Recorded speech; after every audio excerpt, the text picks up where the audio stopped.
Okay guys, the first exercise we're going to do is your bridge exercise using the ring.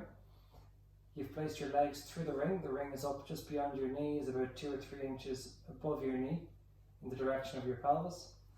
Initially starting off where the arms are resting on the mat or on the floor just off the mat to your sides. Your feet directly beneath your knees, hip distance apart. You're going to keep your feet flat into the mat, but mainly the pressure through the heels, focusing on your glutes. So pressing down through the heels of your feet, start to send your knees forward and just allow your pelvis to rise up to follow the movement. Now when you're up roughly in line with your shoulders and your knees and your pelvis is in line with the shoulders and the knees, the idea is to slowly send the knees out, trying to stretch on the ring and increase the workload into your glutes. You'll feel an added stretch at the top and the inside of your thighs. You can decide how long to hold. It's going to add time under tension the more time you spend at the top position. When you release down, you slowly roll down from the spine, each vertebrae at a time. You're delaying the movement of your pelvis towards the floor. When you get back down, your hips are almost about to rest on the mat. You start the movement again. Just the pressure that you send down through the heels, reaching those knees forward right out over your toes, and then stretching on the ring, sending the knees apart as far as you can. And again, you should feel that added workload into your glute muscles. Holding, breathing and stretching at the top position, and then rolling back down from the spine slowly to follow.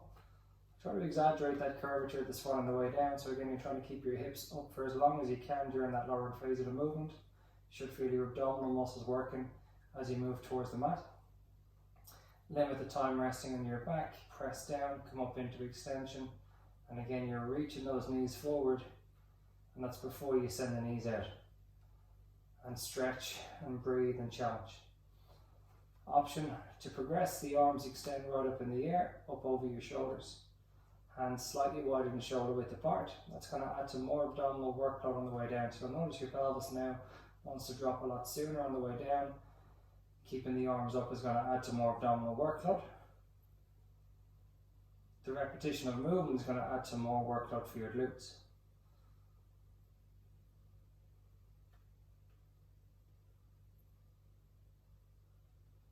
Just remember where the ring is positioned, we're not trying to work any muscle groups at the outside of your thigh or near your knee joint. We're trying to really isolate those glute muscles.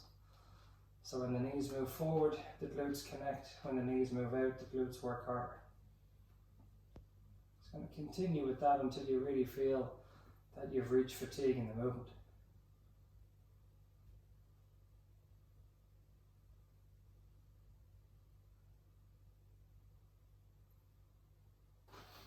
In your next exercise, the ring is positioned in between your legs, again about 2 or 3 inches above your knee in the direction of your pelvis.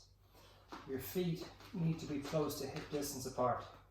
The knees will be wider when there's no pressure on the ring. So your starting position, the knees should be out roughly at about a 30-degree angle from your pelvis.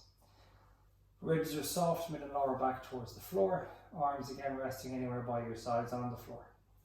Take a big deep breath in. As you exhale, bring your knees together with control. Keep bringing the legs together until you can't squeeze any further. Option to hold, which is going to add to more workload, and then slowly release. As your legs release out, try to keep your pelvis still. The pressure between your back and the floor shouldn't change.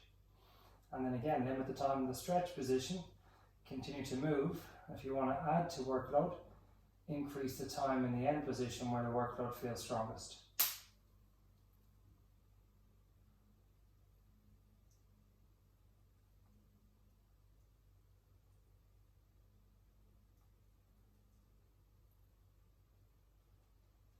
Again, a progression like the previous movement.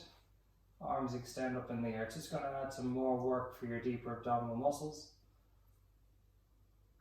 Just remember the pressure between your back and the mat shouldn't change. And rather than focusing on moving the ring, focus on moving your legs and the ring will move in between.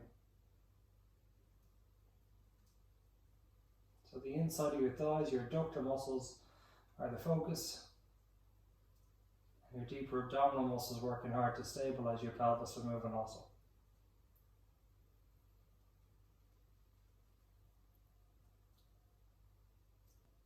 And the next challenge, we're working from tabletop position. The ring is positioned between your legs, this time closer towards your ankle joint, about 2 or 3 inches above the ankle in the direction of the knee. Line with your back flat, head in line with the spine, both arms extended up in the air, and you're just looking up in between those two hands. Now take a big deep breath in. As you breathe out, you're going to slowly start to rise forward and up off the mat, looking through the ring, reaching past your thighs, and your chin should be relatively low to your chest.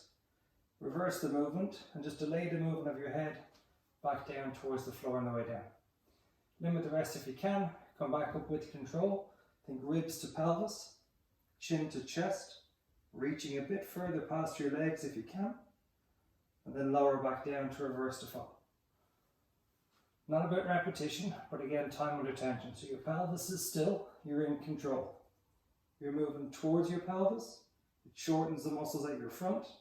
You're moving away from your pelvis, and it lengthens the same muscle group as you reverse the movement. Option to progress, a bit more challenging. So you come up into flexion, and you hold. As you hold, legs extend. Legs come back in, and you reverse the movement back down. So again, up into flexion and hold. Shoulder blades should leave the floor before the legs move.